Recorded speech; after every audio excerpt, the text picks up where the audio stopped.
আসসালামু আলাইকুম। এইচএসসি ফল পুনর্নিরীক্ষণের আবেদন শুরু হয়েছে। বোর্ড চ্যালেঞ্জ যারা করতে চাচ্ছেন তারা এখন ওয়েবসাইটে প্রবেশ করে করতে পারবেন। তো অনেকেই পেমেন্ট পদ্ধতি এবং আবেদন নিয়ে সমস্যার সম্মুখীন হচ্ছেন।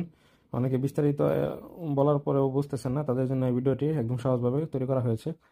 তো আপনারা এখানে যে পেমেন্ট অপশন আছে, যে কোনো একটি দিয়ে পেমেন্ট করতে পারবেন। বিকাশে পেমেন্ট করার অপশনে বিল বিল পেতে গেলে আপনারা খুব সহজভাবে পেমেন্ট করতে পারবেন। টেলিটকে এটাও অনেক সহজ, তো আপনারা যাদের টেলিটক সিম আছে তারা টেলিটক দিয়েও করতে পারবেন। তো চলুন আমি একটু প্রথমে দেখে নিই কিভাবে আবেদন প্রসেসটা আপনারা শুরু করবেন। আপনারা প্রথমেই এই যে লিঙ্কটা দেখতে পাচ্ছেন, এই লিঙ্কটা আমি ডেসক্রিপশনে দিয়ে দিব, এটাতে ক্লিক করবেন অথবা আপনারা এখান থেকে দেখে আপনার ক্রোম ব্রাউজারে লোড করবেন। এই লিঙ্কে যাওয়ার পরে এই যে এরকম একটি ইন্টারফেস আসবে। এই যে শিক্ষার্থীর তথ্য নিচে থাকবে, পুনর্নিরীক্ষণের আবেদন, এরকম একটি ইন্টারফেস আসবে। মোবাইলে করতেছে, মোবাইলে যখন করবেন তখন দেখবেন এটা উপরে এই যে এরকম আসছে, মোবাইলে করলে ঠিক এরকম আসবে, এরকম একটা ইন্টারফেস আসবে। তো আপনার বোর্ডের নাম দিবেন, রোল নাম্বার দিবেন, রেজিস্ট্রেশন নাম্বার দিবেন, পরীক্ষার ধরন দিবেন এবং পাশের বছর দিবেন। এটি মূলত ইন্ডিভিজুয়ালি ঠিক করা থাকবে, পরীক্ষার ধরন এবং পাশের বছর আপনার এই তিনটি চেঞ্জ করতে হবে। তারপরে আপনার এটুকু গেল, জমা দান ক্লিক করার পরে এই যে এরকম একটা ইন্টারফেস আসবে। আপনার মোবাইল নাম্বার দিন। তো এখানে আপনার মোবাইল নাম্বার উপরেও দিবেন নিচেও দিবেন, একই নাম্বার দিবেন দুটাতে। তো মোবাইল নাম্বার দেওয়ার পরে জমা দিন বাটনে আবার ক্লিক দিবেন, এই জমা দিন বাটনে ক্লিক করবেন।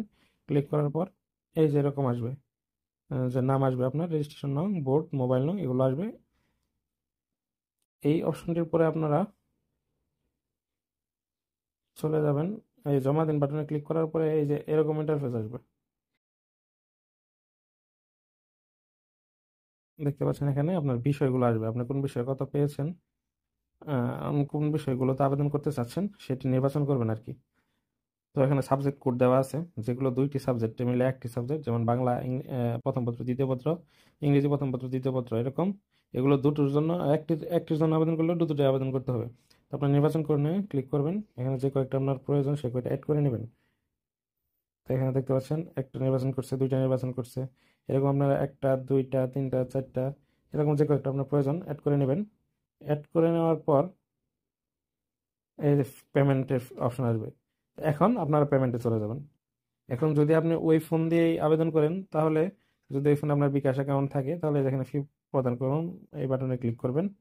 ফি প্রদান করুন বাটনে ক্লিক করার পরে যেরকম ইন্টারফেস আসবে, মোট পরিশোধযোগ্য বিল হচ্ছে আপনার যে কয়টা করবেন প্রত্যেকটা সাবজেক্টের জন্য 150 টাকা করে নেবে। তো এখানে এই যে এরকম আসবে 400 টাকা বা 500 টাকা, 600 টাকা যা আসে।